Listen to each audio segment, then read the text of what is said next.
Matt, What's up? look at us. Look at this. Look at this. IRL. One place, not on separate virtual spots. Sam and I are together. We did it. We're here. We're in Denver doing some work this week. Denver, Colorado. It is negative 3,000 degrees and snowing. It's so cold here. It's very cold. High of negative 30. 3,000 degrees. High of 30. 30. It's too cold. I live in Charlotte now. It is never this cold. It's good to be back though. Good to be back here. Dude. It's exciting though.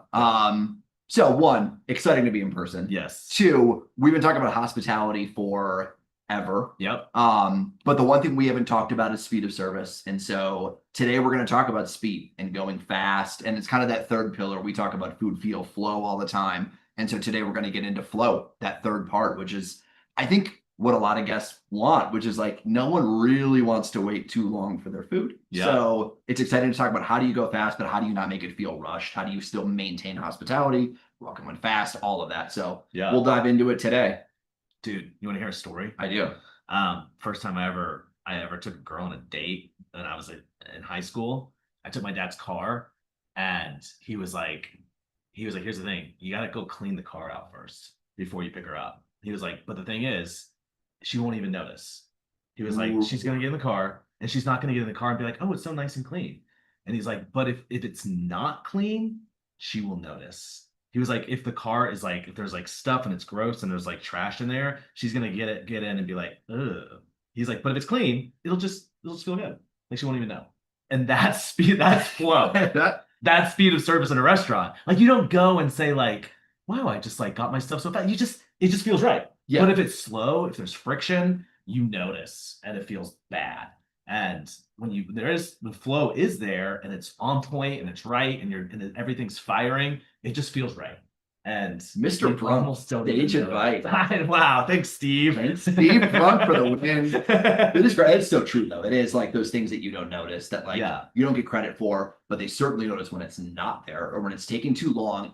Literally everybody on the planet has had to wait too long where you're like, what? Should it be taking this long? Like, what, did they forget my order? Totally. Literally everyone has had that experience, and that's never good. That's never a good thing to wonder, is it coming? What's taking so long? All of that. Yeah. And so perfect analogy. And so much we've talked, over the last few weeks about how, hospitality is kind of this like competitive edge for restaurants. And I know we talk about Chipotle all the time, but we were there for so long, like speed of service was Chipotle's competitive edge.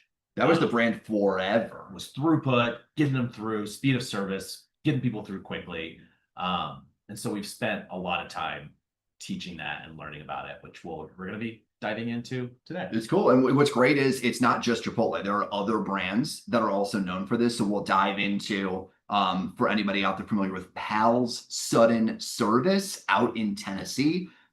We studied them, visited them. They have a whole training program on how to go fast. So we'll dive into them. MIT engineers, like there's a whole science behind this. Chipotle certainly was where we got introduced to it, but there's a whole world there. We're going to dive into that today. What's the research? What have people been doing, trying, practicing over the years that's worked? And then what have we seen now working with a ton of other brands? Because teaching it is the name of the game. Like it's one thing for all of us to know it, but you've got to get a 17-year-old kid that started yesterday to go fast. And that becomes the challenge. So we'll talk through how do you take this idea of going fast that these brands have mastered, but then ultimately deliver it to your frontline worker tomorrow that needs to go fast and deliver that experience for guests. So that's a lot to talk about in 1 hour. And we're not even going to jump into that first. Dude, should we? What's first? Well, I mean, I feel like it's been a couple weeks since we've dove into restaurants. I know, man. We've had some other spotlights, but we haven't had a restaurant spotlight for a couple weeks. This week we've got a restaurant spotlight. I'm so pumped for this. Should I tee it up? Yeah, please do. You know what? I'm not even going to tee it up. I'm just going to play it. Well, just cut to the clip. It tees itself up. This is this week's restaurant spotlight. All right, we are in Costa Mesa, California. Avi, where are we eating today? We're eating at Mendocino Farms. Mendocino Farms. Let's go. You ever walk into somewhere and just like immediately felt good? Like before you ever even ordered any food? Well, that is Mendocino Farms, or as people affectionately call it, Mendo. They've somehow figured out how to scale happiness across 50 plus locations.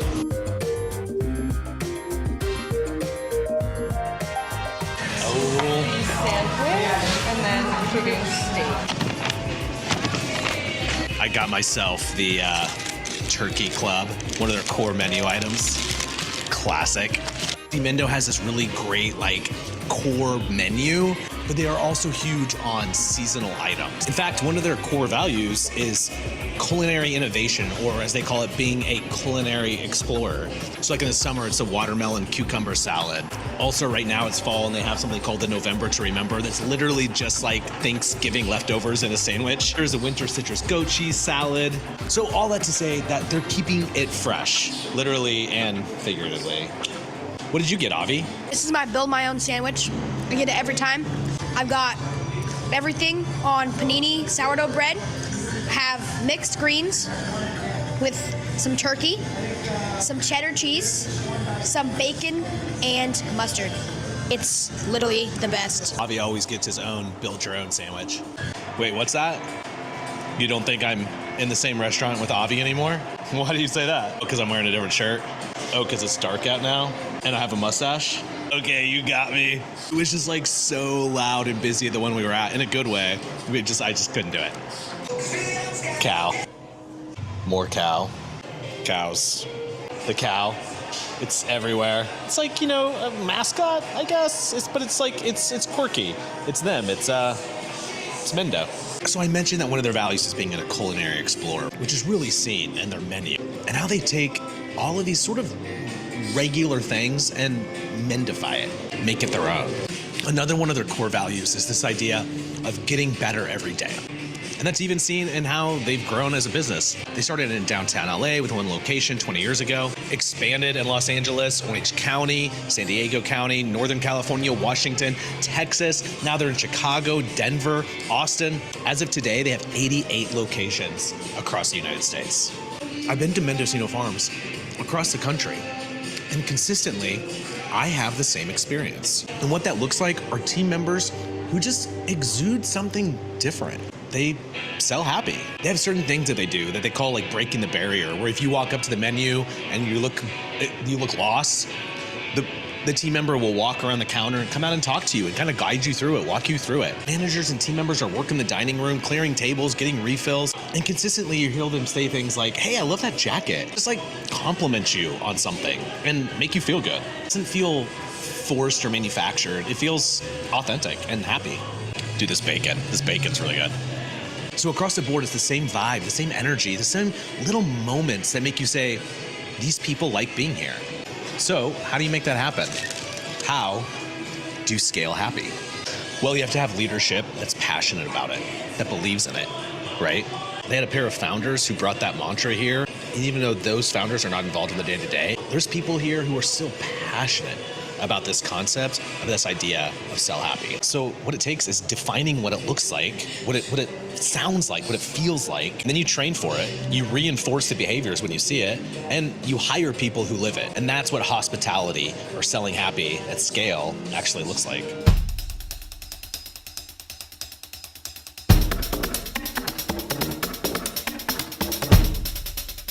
Here's the thing, if there's one thing we can learn from Mendocino Farms, if you have a brand mantra, just, dude, put it everywhere, right? Why wouldn't you put it everywhere? If that's your mantra, if that's your brand, if that's your mission, say it loud, say it proud, put it everywhere. Let everybody know it. We're selling happy, we want you to eat happy, and Mendo is scaling happy. Okay. Scaling happy. I did not know of Mendo. I knew of it. Yeah. I didn't know of it like we know of it now. We've gotten to work closely with them, get closer to it. And I have found myself mentioning more of Mendo, and especially the way they start the day. You mentioned going out around the counter to greet people. The first guest of the day, they're cheering and celebrating that person. They've got bells, cowbells, and whistles. The things that they do to not, I don't want to say manufacturer because manufacturer sounds negative. It's got Yeah. like a negative connotation to it, but they're creating these systems that like, it just gets the crowd going. It gets the mood changing in the restaurant. We've both been in restaurants where you open up Yeah. and that first guest is kind of like, it's kind of a drag. Like, You're scrambling for that first guest. yeah, music might not even be on yet. And you're Yeah. like, what food do you want? And hopefully someone's on the line. Yeah. They're like, they set the tone. Yeah. And they're cheering and celebrating, and it changes the whole vibe. It sets the whole vibe for the whole day. Yeah. It's those things that I love that they do that create a system where you're happy from the outset Yeah. just by working there. I feel like that vlog could have gone in so many different ways, like 20 different options to choose from, because it could have just been about those rituals that you're describing. Yeah. Every day they have these rituals, and we did a video for them a couple years ago for one of their conferences. We created some content, and there was this one manager that we interviewed, and she said that when she started working there, that she kind of gave it an eye roll, which is like kind of my natural connotation. No. Yeah. I mean, to kind of be like, okay, Yeah. we're gonna do a thing. Yeah. But she said that, but I just love how she framed it. She was like, but once you're in here and you just embrace it, and like, she's like, then you buy in. And she's like, and it works. And it's better. It's better to buy it. It's better to like, to just kind of go all in on the thing and not be the cynic. You know what I mean? Again, because like I said, like that's my natural inclination is to be the cynic. But when you have something like that where they're just like, hey guys, get with the program. Like, we're doing these rituals. We're gonna ring a cowbell. We're gonna cheer. We're gonna hype up the first guest that comes in, and we're gonna do it every day. Yeah. And when you have people who just kind of like embrace that, it creates that kind of culture where people are excited to be there, where people are happy, and you kind of just know what to expect, and it works. It does work. And it takes one leader pushing it. If there is no leader pushing it, Totally. it can fall to the cynics. I think, Yeah. I know I'm a huge Bears fan. For Yeah. those watching, first place Time to be a Bears in the fan. NFC, it's been a Yeah. long time. But Yeah. they've got this ritual at the end of the game. Yeah. That they've been winning a lot now. And the coach came in, new coach, new culture, and he has this chant at the end of the game.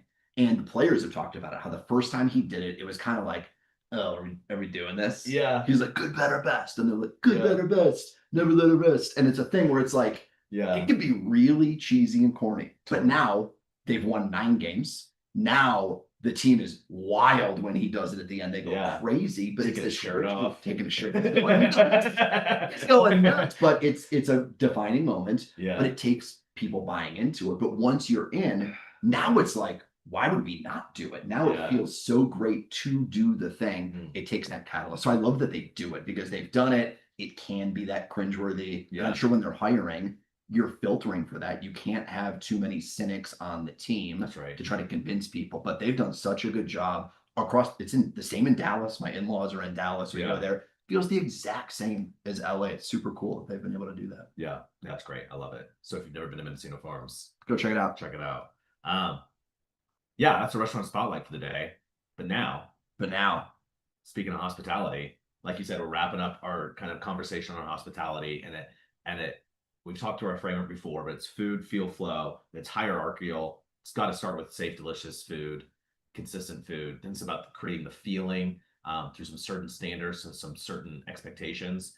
But the third pillar of this framework is a steady, consistent flow that isn't always necessarily just about being fast. It's about matching the pace of the guests. That's exactly right.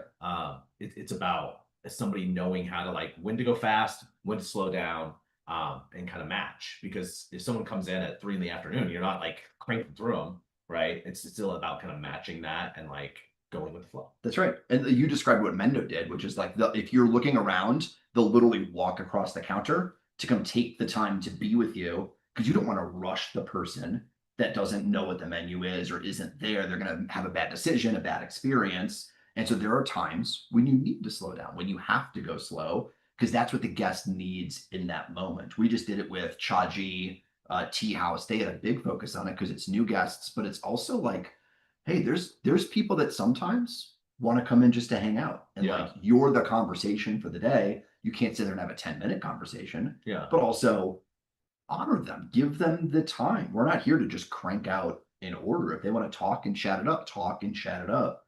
That's totally okay. Yeah. Because if they want to chat and you're like, hey, we got to go. What do you want? What do you need? Get through and get out the door. They feel pretty terrible. Right. And that's not a feeling we want to create. That's not great hospitality. So there is a flow to it, and we use flow intentionally because it's kind of like water. Sometimes you need to flow fast, sometimes you need to flow down, but you ebb and flow with the needs of the guest. We always default to fast, but slow down when the guest needs you to. Yeah. And the cool thing is like there's like this in-restaurant feeling of it, but there's also like the mechanics of it, the science behind it. Yes. And I know you've spent a lot of time like in that world of, I guess, like studying mechanics, studying best in class. You mentioned at the top of the show, PAL Sudden Service. Yeah. You actually you went there, right? When we were at Chipotle. We visited. Yeah. Tell us about that. Yeah. So for those that don't know what it is, PAL Sudden Service, it's a burger chain. It's like McDonald's or Burger King or anything like that. It's a fast food burger chain. It's called PAL's Sudden Service. PALS. PAL''S. Not like Powell's books, PAL's. Yeah. Yep. And Pal is a guy, he was there. I got to meet him while we were there because they literally do a whole training on this. This has become so much a part of their brand. You can go there and take the training. So I was like, teach me so that I can learn so that we can get better.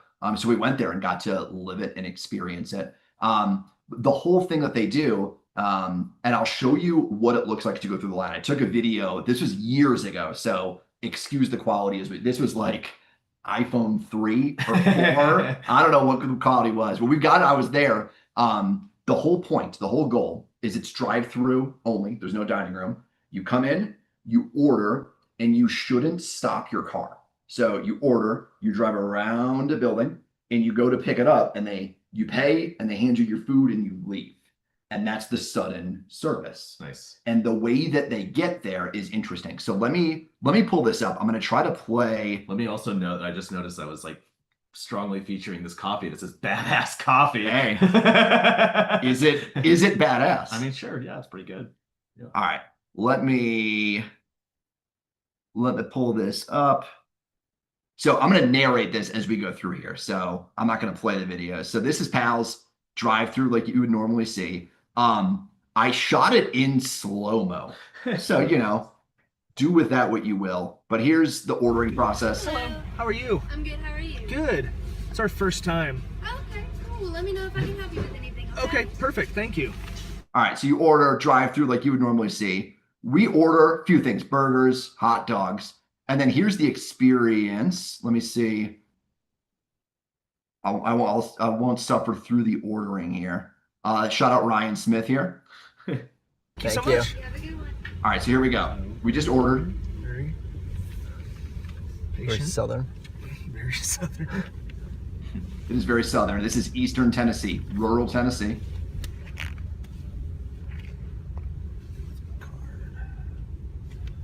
Oh, it's just the other side. Oh, so this is how they keep the line from... Hello. 1352. Great. You want a drink, Trey? No, Crazy. we're all set. There's the food. Here's your Coke Perfect. and your dime. Have a great night. Cheers, thank you. Look at that. Oh my God. So we waited 0 seconds. How'd they do that? So literally, like, I love that. it's crazy. So literally, you mentioned at the beginning, like, you may not get many bonus points for it. Yeah. That was one where we were like, how did they do it? Yeah. Because that's next level. That's not a normal experience. Right. And so the whole point that we were there for was they then take you behind the scenes and they show you how do they do that. Yeah. And they've won an award called the Baldrige Award for Quality. Their view of this changed my view of going fast, which is they view the restaurant line and the operation as a manufacturing system. So the Baldrige Award is a quality award in manufacturing and engineering. So they view from the time you order till the time that you hand the food to the guest, that is an assembly line process that's engineered and manufactured. And they spend 100% of their energy and effort making that process as efficient as possible. So a few things that they do. They start with the POS. They spent years, if you've used a POS before, there's buttons all over the place, you're trying to navigate it. They've got it down to minimize what the person has to press to this little tiny radius. It's the fastest possible button combination to press it as fast as possible. So they're not going to multiple screens. So they start by optimizing the POS. Then once the order is in, you've got 3 or 4 people, just like any restaurant line, but they don't talk. There's no music. There's no talking. It is an efficient machine. Yeah. And they don't move. Yeah. So they've optimized everything. They called it T-Rex arms. Yeah. They don't want you to have to stretch your arms or lean. And we've been in restaurants. I see some of the people on the chat here. They've been in restaurants. You're running around. You were exhausted at the end of a shift. These guys didn't move. Yeah. They don't have to move beyond T-Rex arms. Like everything is designed and set up before the shift even starts to just reach here and grab this, reach here and grab this. 1, 2, 3, 1, 2, 3, send it down. And they're in a race to get your food from the time they order down to the next person, to the next person, to the next person, to bag it up, hand it out, and get it to the door before you get there. And that's all day long, every day, they keep doing it. And so the whole thing is optimized. The restaurant is set up this way, the way that they teach and train. They have fun before, they have fun after, but when there's a car, when there's a guest, and when there's service, it's silence, they focus, they do their jobs, and they crank it out down the line. It's all business. So to me, it was the mentality that they took with it, the setup of the restaurant to be, it's all about that, and then the dedication of the team to actually follow through. Yeah. It is all a guest comes in, it's all hands on deck. Like you stop sweeping, you stop what you're doing, and you're right back at attention at stations. Yeah. To fly down the line. Yeah. It's a whole mentality there that there's a reason that thing goes as fast as it did. It was pretty impressive. That's insane. And I think that, I mean, there's something about the like manufacturing, like making it that might feel off-putting to people. Yeah. Right. About like, oh, using like manufacturing techniques to like, but I mean, there's a way to like have that, but still be inspiring about it, and be like, hey, like we're going for like a certain goal. We're going, we're trying to achieve this metric, or like we're gonna get through it. We're gonna kill it and still have fun beforehand, and everybody can like, I don't know, still function within that system like really, really well and like thrive. Yeah, I think so. I like it, and I think that what I hear you saying there, and that we've seen in like other brands, is just the constant drive and the teaching to reduce friction. Yeah. And like 100%. it's about like, I like that mentality of like every single station they were like, how can we reduce steps? We teach to be rush ready, right? And a lot of brands do that. I was at a conference last week with one of our partners, and they had a speaker from she used to be the president of KFC. And she called it being rush ready. And I was like, yeah, we all call it rush ready. Yeah. There's about like ready for the rush. Yes, it's all rush ready. They called it rush ready at KFC. We call it rush ready. We had a boss from a different brand that they called it rush ready checklists. And part of that, and in old school Chipotle, called it having your mise en place set up and having like your stuff together. French term for everything in its place. Everything in its place. Mise en place. Mise en place. So it's like, and that's about reducing steps. That's about making sure you have everything within hand's reach so that you don't have to turn around. You don't have to grab it from the counter behind you. You don't have to reach underneath. It's just like everything's here and accessible. And it's just like all those small little details about removing friction at every single station and removing friction for the guests. That's right. And like cutting it out so that you can have that. And I love that goal of like, ultimately the goal of flow is for the customer to never stop. That's right. And like, that might feel like a pipe dream in some places, but it's very achievable. We literally just saw it. The car did not stop. We saw it at Chipotle. We had restaurants that were doing 300 transactions an hour. Not in a drive-thru. That's like humans in a line manually ordering food. 300 people walking through a line and not stopping in an hour. You don't ever stop. Which is unreal. But I mean, I think that's like the pinnacle. That's the goal. It is. When we talk about sales transactions too, that's also the goal. Because I think we've seen this across brands. Most operators would know this as they see this, but there are times when people come to eat and your goal is to pack as many people into those hours as possible. And so at Chipotle, the lunch rush was our biggest one. And so there's not a lot of people coming at 3. There's a lot of people coming from 12 to 1. And so you could spend all the time in the world trying to go fast at 3 p.m. Would it really matter? But if you can go faster from 12 to 1 and get, say you're 200 people getting through the line in an hour, if you can go faster, now you get to 220, 250, 275, 300 people in the same hour with the same labor. You're getting 100 more people through the line in that time, and people start opting in because they know the line doesn't stop, they keep moving. So throughput is ultimately the sales enabler when you can do it right, which is why Chipotle focused on it, because it was like the lunch rush and the dinner rush. Just get those right, everything else is a free-for-all, because those are the only two things that matter. That's awesome. So there's the science behind it. There's the work that goes in behind the scenes from the engineers of reducing steps. Yeah. Let me get, actually, because let me get a piece of paper. I see one over there. I'm gonna draw this as we do. What's about to happen? We're going live. Is it spaghetti? Spaghetti. Okay. So there's this behind the scenes, this infrastructure of like the science and like what Sam's about to walk through. But then there's that next level that he mentioned of teaching it to a 17-year-old, which we'll get to here in a minute, of like, then how do you teach it for it to like come to life for somebody who's like actually doing the thing? Because you can have the absolute best infrastructure in the world, but if your team can't execute, if your team doesn't actually do the things that needs to be done, it will fall apart. You won't get to 300 transactions an hour. Or like our partner that we worked with, Chaji, they did on opening day, was it 5,000 cups? 5,000 cups in a day. They served 5,000 cups in one day, just cranking through flow, getting people through a line. You won't have that many like transactions unless you can train your team on how to actually make that happen. That's right. All right, this is crude, doing it live, but this is a spaghetti map exercise. So this is, I did a very crude drawing of just like a restaurant layout from the top. So that's the aerial view of a restaurant. You see, you got some prep shelves up here, some shelves, you've got the line with the grill and a walk-in. If you do like an aerial view of any of your restaurants, it looks something like this, some basic components there, right? And so what we spent time, and this was after PALS, with MIT engineers at Chipotle. Okay. This is deep. We went to Boston. Yeah. And this is all these guys do. Yeah. They did Starbucks. Okay. We brought them in to help with Chipotle to be like, how do we go even faster? We're at 300. How do we keep it going? And this was really in like the second make line era. Like, how do we optimize this for efficiency? Yeah. The second make line was like back of house for like digital orders. Yeah, to go orders. There's a whole second line back there that was taking forever and going slow. So these guys are MIT engineers, and in their engineering, all they do is focus on efficiency, process efficiency, how to go fast.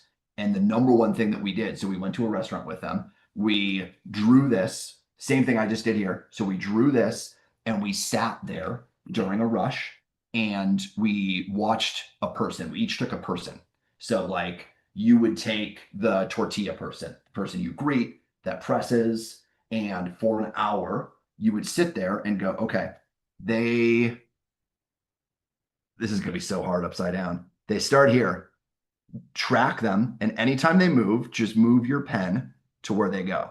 And so you start doing this to be like, they ran over here to get something, then they came back here. Then they ran out of tortillas, so they ran over here, and then they came back down.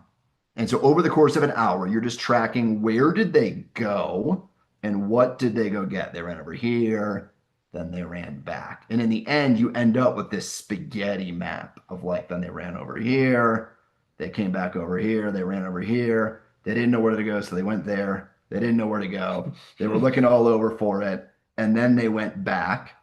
And so you end up with a map like that. And that's a spaghetti map. And in the exercise, each of us took a person in line, and we each had our own spaghetti map for every person in the restaurant. And then we sat there and we dissected and we were like, what are they going to get? Why did they have to leave their station? Why do they have to leave here to go over there? This is so far away. Like your person that's greeting guests had to go over here. Why? And can we move this thing closer to them to reduce the number of steps? So the whole exercise is to take all of this and eliminate it, to move it closer to this person so they don't have to move. And the whole premise of this is removing steps. The less steps your team has to take, the faster service will be, the less tired they will be by the end of the shift, and the better experience it'll be for guests because the team is there doing the thing that they're supposed to be doing. And this made sense after like going to Pals and seeing that they didn't move at all. Yeah. This is the process that they went through as they designed restaurants to figure out, well, how do we get everything so no one has to move? We've all been in restaurants where like the setup is not ideal. Yeah. You run out of stuff, you're running to the back. So this process opened up the door to a lot of different areas to say like, one, we need to get enough stock down here to last the shift. So we don't run out of things. We don't run out of tortillas or we don't run out of cups or bowls. So before the rush, let's get stocked up on everything we need. Then if things are permanently placed too far away where we know we're going to run out, we know we're going to leave to go get it, can we move it closer? Can we reduce the number of steps that it'll take to get there, knowing that we have to go get it to restock? But does it have to be all the way back there? And can we reconfigure the restaurant? All of those are steps to like use the spaghetti map to get a little bit better and a little bit more efficient, all to save your team. Team's a lot happier when they're not running around like a mad person. Yeah. Guest experience is way better when the people that are serving you are right in front of you. It's a weird experience to walk in and it's like, hold on, I'll be right back. Yeah. And I got to run, I got to disappear, find some stuff, and you're just standing there looking around. Dude, Not an ideal experience. I love the spaghetti map. That's such a like practical exercise that anybody, if you have one location or if you have 1,000 locations, you should do that exercise. You just need like 5 people during one shift to just sit and draw a spaghetti map. And yeah, that's so practical. And like you will learn so much about flow of peak hour by doing that. Did that change things? It did, because that's where when we look at where we stored things inside of a Chipotle, Yeah. we were able to see right away that like we were doing it during prep one day. We were there for like a week doing this because we studied prep, we studied service. Avocado prep back then was insane. And so what we started to realize was like there's a limited amount of counter space. Yeah. But when you prep avocados, you're slicing them, you're laying them out on all these racks. It takes up all of the counter space while you're prepping avocados to scoop and slice. And what that enabled was like during that time, it's hard to do anything else. And so we ended up having to shift during prep time. What do you do during avocados? When someone's slicing those, how do you stack other things, or where else in the restaurant can we do it to stay safe? And so we started redesigning prep times and the order of operations to say that we need everything we can during avocado prep. So let's not do other things. Let's move those to later or earlier or in advance, because avocados are taking an hour, 2 hours to prep. And it's like, well, if we could get that done in 60 minutes, just lay it all out, take over the whole restaurant. It saves an hour of prep on one item. Yeah. But we need the whole space. So how do we engineer like what else is being prepped? So like, let's cut onions earlier. Let's prep salsas a little bit later because we can go fast with those, so that we can just take over the whole restaurant for guacamole and just knock it out in an hour, versus like it was taking 2 hours if it's, I've only got this one surface and I got to run over here. So we took 2 hours down to 1 hour for making guac in the morning. Saves an hour, just had to reconfigure what was happening. That's awesome. Very cool. Good stuff. Um, So that's the theory of it. That's the theory of it. That's the science behind it, which Yeah. we could talk about that all day. But then there's like we said, there's the like, how do you teach a 17-year-old to execute? That's right. On this. And I feel like that's when you've probably created 10 different versions of how to go A fast. lot of different versions, and like a lot of the thing is you want to show it. Well, here's the reality: the only way to actually learn to do it is to do it. I mean, that at the end of the day. So any training out there is really about teaching people to make the concept, making sure that they know what they're supposed to do, what the expectation is, and just clearly laying out the expectation. So introducing sort of like a framework to understand what we're going for, what we're trying to achieve. Yep. But what we found, I mean, really, the teams that did it well, the teams that could get 300 transactions per hour, were the teams that had worked together for years. That had that just like had a flow, had a rhythm, knew how to communicate with each other, knew what they needed before they even asked. Right. Yep. It's getting reps. But then we would even find that once people had worked together for years, there were like kind of nuances of like details that you could like start to like teach people and like dial in that even kind of helped like shave off seconds here and there that would kind of take it to the next level. Like once people understood kind of the basic mechanics of the flow and how to communicate and how not to move, then there were just like these little things you could start to layer on, but you can't do that on day one. No, it's way too detailed and nuanced to focus on that stuff. Yeah, on day one, you just have to like focus on like the absolute basic fundamentals. So the absolute basic fundamentals, well, why don't we just show you a quick little intro video that we've shown to people that introduces sort of like the basics of flow. When a guest walks into your restaurant, they're looking for delicious food, an awesome atmosphere, and to get their food quickly. That last part, getting the food quickly, separates good restaurants from great restaurants. The best restaurants can literally get hundreds of people through the line in 1 hour. How do they do it? It all comes down to flow. Flow is the ability to keep guests moving through the line consistently. In an ideal world, a guest walks in, starts their order, builds their order, completes the order, and leaves without ever stopping. If a guest ever has to slow down at all, we call that friction, and friction kills flow. If a guest has to stop, the line stops. And the more the line stops, the longer people have to wait in line. No one wants to wait in line. In fact, not only do guests not want to wait in line, but when there's a line out the door and you're not ready for it, it's pretty terrible for you too. You're stressed, you're tired, you've got people yelling at you. None of that's fun. That's why we're gonna teach you the importance of being ready.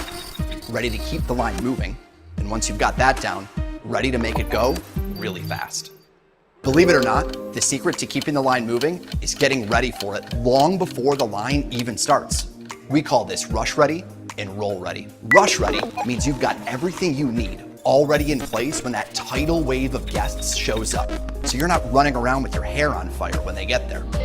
Roll ready means everyone is trained and knows what they're supposed to do during the rush to start, build, and finish orders quickly. It also means you've got people responsible for everything guests need during the rush. If you're rush ready and roll ready, you'll have no problem keeping the line moving. In fact, you might think you're going fast at this point, but the best restaurants have shown us that you're not ready to go really fast until you're ready. Ready is an acronym that brings the subtle nuances, the finesse of going fast to life. When you're ready, you're working on shaving seconds off of each transaction to get a few more guests through the line. Again, the whole point of flow is that a guest should never stop moving through the line. And anytime they do, there's friction. Our job is to remove the friction and keep guests moving. You do that by being rush ready, roll ready, and ready. Ready? And so what that introduces to a new hire almost on day one is just, and then the training kind of breaks it down, and there's more of like a like tools that they can use to know how to be rush ready and how to be roll ready, right? And there's even like rush ready checklists. Like, what does it mean to be rush ready? Rush ready means that you have all of your stuff together. You have your rush ready checklist done. So if you are on this station, if you're brewing tea, and that means you have a checklist and every single thing on your checklist is there. Your rush ready checklist is complete. You've got everything in its place, ready to go, so that you don't have to take all of these steps. It means that you are in your station on time. You know when the actual rush is going to happen. Every single person on that shift should know exactly what the peak hour is of that restaurant and be in place, ready to go before that begins. So being rush ready means having your checklist done, knowing what time the rush starts, but also ideally we teach people to know what the goal is for that shift. Yeah. That being rush ready means that team members are part of the process. We found that creating a goal for a peak hour gets people bought in, and people love a goal, right? So we teach managers to every single shift have a goal for peak hour. Whether that's, different brains do it differently, right? Whether it's the transactions, whether there's number of guests, whether it's a dollar amount, but specifically for speed, it's usually about transactions. So say, hey, in our 15-minute strongest busiest time of the day or busiest hour. Here's how many transactions we want to get through today. This is our goal for the shift. So rush ready means you have your checklist done, you're there on time, and you have a goal for the shift. And roll ready just means that you know what to do, that you're actually been trained in your station, you know what to do, you know the menu, you can actually execute on your role really ready, or you can actually execute on your role, but that there's also a few things that are always covered. There's a few things that in this training, and I know I'm getting deep into it, we call them the flow killers. There's some things that we found that really kill flow. Things like expo, things like the takeout. What's the third one? It depends on restaurants. Depends on the restaurant. Yep. But like different brands, we have different flow killers, but making sure that these specific roles are covered, because those are the things. Like if there's not an expo in place, if there's not someone that's responsible for expoing, if there's not a person who's responsible for takeout orders, that will kill flow. So being role ready is making sure certain roles are covered, people are ready for the rush, and they're actually trained in their role. That's right. Like at the tea shop, it was like never run out of tea. They use tea bases. It's the same base tea, 1 or 2 tea bases that everything else is made off of. If you run off the basis, we literally can't serve tea. So a flow killer, thing that would kill the flow, is like, yeah, we're out of tea bases. So it's going to be 15, 20 minutes for us to brew a new batch to create more drinks. You can't do that. Right. And so it's like thinking of those things that are like, what would cause the line to stop that would actually kill the flow? Yeah. So I love those two, because expo is kind of like, that's the person that's bagging the order, talking with the guest, so the cashier can just go. If they're not there, orders are piling up, we're waiting to put them in bags. All of that becomes a problem. So I feel like identifying those is where we spend a lot of time with brands, which is like every concept and even almost every restaurant is unique, because sometimes the layouts get in the way, where it's like, listen, this thing has a crazy layout. There's a pillar here that isn't in every restaurant. You're going to have to go around it to do it. But if you don't account for that, and if the team doesn't know, they're not ready for it. So it just slows them down every shift, and it kills the flow. So knowing that rallies the team around it. Yeah, identifying flow killers is essential. Is an essential part of the process, and then teaching the team what those flow killers are. Also, I think the thing to point out is, like, we just showed a video, and we make lots of video content, but that's an introduction. The tools are really what make this come to life. I think having that rush ready checklist, having something, a tool that facilitates the manager at every shift, identifying who's responsible for those flow killers. So we have tools that we roll out, that we introduce to teams, where a manager every shift can say, today, here is who's responsible for these flow killers, right? Yeah. And it's basically, it's a deployment chart at the end of the day, but it's very specific, focused on flow and speed of service.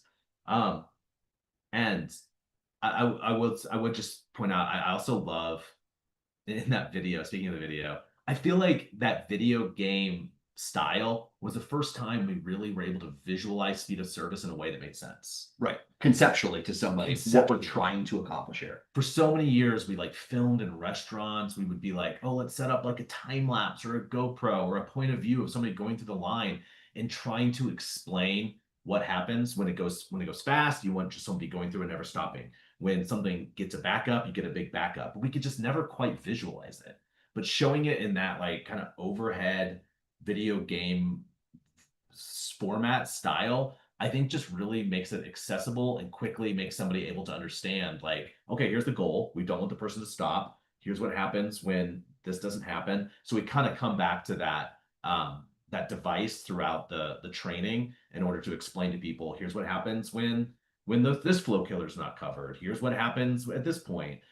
Here's what happens if we take away expo. Here's what happens if we take away that. And it shows the backup, and it reinforces it for the learner in a way that I think is really sticky and actually kind of works. I think so, because for so many years, the idea of going fast, everybody says speed of service. A lot of brands say throughput. They've got a word for it. And then when you go in to teach it, speed of service, throughput, whatever you call it, people dive right into the details. Oh, you've got to move this thing here. You've got to do this. You've got to, and what we found was that crew members, entry-level employees would just get overwhelmed and then eventually frustrated, because every time somebody comes in, they've got 8 new tips to go fast. They've got 12 new things. Well, have you thought about this? And it's like, you can get so lost in the details of going fast, because there are like, there's a ton of ways to go fast, a ton of ways to shave seconds off. But if you're brand new Yeah. and you're just learning how to do this, the point is the guest should never stop moving. Yeah. If the guest is slowing down or stopping, now we figure out which of the million things to do we need to do. But you almost missed the point. It's like you can't see the forest through the trees. Yeah. It's kind of like, no, they should just never stop. And I think the visual is the first time we were able to actually capture that without focusing on all the details. It focused on the point, which is that the guest should never stop moving. Yeah. And that's why it's part of hospitality. It is. And it kind of reinforces that this is flow is about the guest. It's about hospitality. It's not about transactions, and it's not about efficiency, which it is, but ultimately the higher purpose to it is the guest. And that's why I like kind of, bringing it back to like the goal is for the guest to never stop, and to get people through quickly, because that's great hospitality. That's right. That's a really good point, because when you become so obsessed with something, Yeah. like going fast, it can feel like it's about us. Yeah. Like it's a competition to hit it. We want to hit 300 transactions in an hour. It's Yeah. about us. And it's like, no. The actual goal, if you're going to do, because that 300 was downtown Chicago, Yeah. Monroe Street, Willis Tower, Sears Tower. Yeah. Yeah. whatever tower it is now, Yeah. Sears Tower. Yeah, let's call it Sears. Sears Tower, old school. But like, if you think about the guest experience, these are business folks Yeah. on their lunch break, Right. downtown Chicago. Right. They're walking there, Yeah. getting food and walking back. They've got 15, 20 minutes to go get their food, and then Yeah. they've got to eat their food on their hour lunch break. Yeah. So your ability to deliver fast is enabling them to have a relaxing lunch, have a great time while they're downtown Chicago, and get a good meal. Yeah. And so when you think about the guest experience and the mentality of that person coming in, they're pressed for time because they've got to get back to the office because they've got a 1 o'clock meeting. Totally. So you got to go. And when you understand that, it's not about us going fast and all these things that we need to do. Yeah. It's about creating a fast experience so they can get a great meal from us and get back to what they're doing Yeah. on a day-to-day basis. It's about them, not all of the things that we need to. Yeah. That's so true. And I dare to say the robots couldn't do it. The robots couldn't get 300 transactions in an hour. 300 would be tough. I was thinking, I wish we had it up, but like there's the old Sebastian Maniscalco stand up where he talks about Chipotle. If you haven't seen it, you got to Google it, check it out. But he's just like, he gives them credit because they're just like burrito, fajitas, Yeah. guacamole, and then they run back and do it again. Tortilla, steak, fajitas. And it's like, that's what it is for all day long. But to keep doing that, I don't know machines that can customize it. And that interactive experience, the human experience, Yeah. is what made that. You would go there also because it's like a wonder to behold. Yeah. This crazy team It's like that a can do carnival. 300 in an hour. They're smiling, they're talking. It's fun. It's like Yeah. it's an experience. True. Yeah. So the robots doing it is kind of like once you see it once, it's like, Yeah. okay, I know. it's not that fun anymore. Like Yeah. machines just spitting out my food. There's something about this that's experiential too. I'm not going to name the restaurant, but there is one that has robots doing Is it cool? I just don't love it. I don't love it. It's just not the same. It's not the same. Oh. But I digress. I did see Tony dropped in the chat here, the Ohio State campus, which is, by the way, massive sales for Yeah. Chipotle, had a pillar where Expo stands. That's a tough Expo spot. That's the worst. Yeah, that's no good. But every restaurant has that. I feel like they have the nook or cranny, or they have, Weird. there's like a design limitation. Yeah. Because like we've worked with design teams. That's the other thing is like, once you do this well, Yeah. this impacts the actual design of the restaurant Right. and the layout and things like that to optimize for efficiency. But there's always the building, you're retrofitting an old Arby's or something. Yeah. Or then it's like, yeah, that pillar can't move. Yeah. Or that's where the walk-in has to be because that's where the power is. And it's like, well, this is not ideal. Yeah. And so how do you work around that becomes a lot of what brands have to deal with. If it was perfectly set up all the time, Yeah. that would be great. That's why I feel like that's why operators love new restaurants Yeah. so much, because it's like, oh, bright, shiny, it's got the latest It's got the right flow. layout. Ideally, if there's no pillar. That's why I know I mentioned it to you the other day, but I love that scene from The Founder, the Ray Kroc movie, where the McDonald's brothers were like doing the like layout on a tennis court. They were redesigning their kitchen and just like creating the flow, and they were doing it in real time and like did it with like tape on the tennis court. You got him out. They did a spaghetti. Tennis court spaghetti map. I mean, it was great. It was so good. And like they like figured out the flow and like just like dialed it in. And we're all about this efficiency and yeah, making it happen. Yeah. Do we want to say what ready is? Last thing. Oh, we didn't say it in there. Yeah. Yeah. Should we wrap it up with? Yeah. So we teach again. Teaching it is about the tools. It's about on the job training. It's about creating tools that people can actually use and leverage. And those tools will teach people. But introducing the concept to people is about teaching them what the goal is. That it's about the guests getting through, never stopping. Teaching them that they can be a part of the system on day one by being rush ready, by being roll ready. Yep. But they're not going to be awesome at it. It's going to take time. It's going to take reps. To be a well-oiled machine means you gotta be part of doing this for a while. And so what we would teach is that when people have been doing it for a while and they're going fast, they know what to do, they're kind of in the zone, they can almost do it on autopilot. There are some like nuances of really great flow. So we turn it into an acronym. And this is really unique to like kind of a quick service or an assembly line. We've used this for quick service brands that we've worked with. We've also used it for places like a beverage company, like a tea shop or a coffee shops that we've worked with. But we teach that kind of those nuances of flow. It's about being ready. So ready is an acronym and it means reel them in. Okay. So it means that if the next person's coming up and they're kind of just like lingering, you got to reel them in like fishing, right? That means you do it with your eyes. It means you do it with your voice. It means you do it with your body language. It means you're with the way that you're interacting with them, you're pulling them down the line and keeping them moving, that you are responsible for that as a person on usually either tortilla or cash, whatever it is in your concept. But the first person on the line, position one, is reeling them in, right? And the E is for ears up, meaning that you have to be listening out of both ears. So you have to hear what's happening for the person next to you. You have to know what's happening to the person over here and being able to hear all the things around you so that you can know what's happening so you can help out. That's right.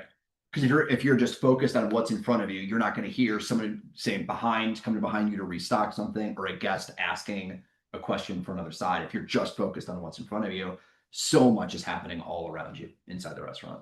And the A, so RE, so reel them in, ears up. A is for always a step ahead. And this is probably the best like kind of like nuance that really shaves off those seconds. I mean, we'll just use Chipotle as an example, but like, the majority of people were ordering bowls, right? So it's like the teaching was like, be ready to grab a bowl. If you know that 70% of people are ordering bowls, have your hand on a bowl, almost like have it up ready to go. Yep. Be a step ahead, always a step ahead. And if you know if the flow, if you're able to anticipate needs, you can be a step ahead of what's happening, or you can be listening to what's coming down the line. Oh, you heard this person tell them that they want a chicken bowl. Well, you're already ready to grab the chicken because you heard it. You got to step ahead, even though you don't have to re-ask them. You might ask them to make sure, but you're ready to scoop that chicken. Cashiers too, especially, would be looking in hands to be like, if they're grabbing a prepackaged like brownie or cookie or something, you just ring it in. Yeah. You don't need to ask them to put it down, or just like you're looking ahead going, okay, I see what's about to happen. I see what they're ordering, or I see what they have. Let me get that in now to just speed up the process of it. So you're just being observant of like, I know I'm going to have to do this in a second. I can look ahead and see what's about to happen and prep myself to either grab this or grab this. Also, by listening, you get a hold of that too. If you hear a guest say they need this and that's in front of you, you just know to grab it. They don't need to repeat themselves. You can just keep moving by listening and thinking ahead of what you're going to have to do next. And again, this is next level stuff. This is for like a team that's already like in it. The D is for don't leave the food.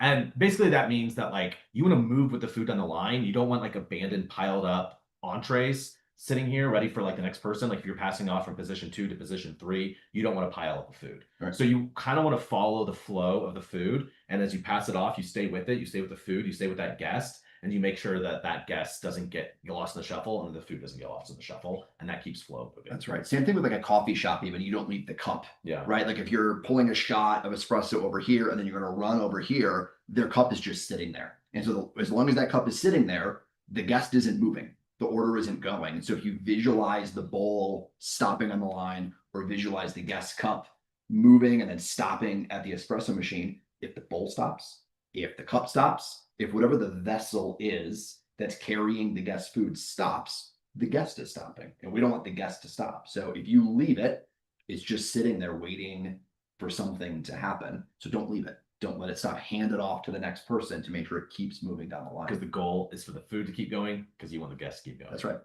Last up, the why is yo-yo. Yo-yo back to the start. So it's like yo-yo back. You've done that. You've passed them off. You haven't left the food. You pass the next person. And then you yo-yo back.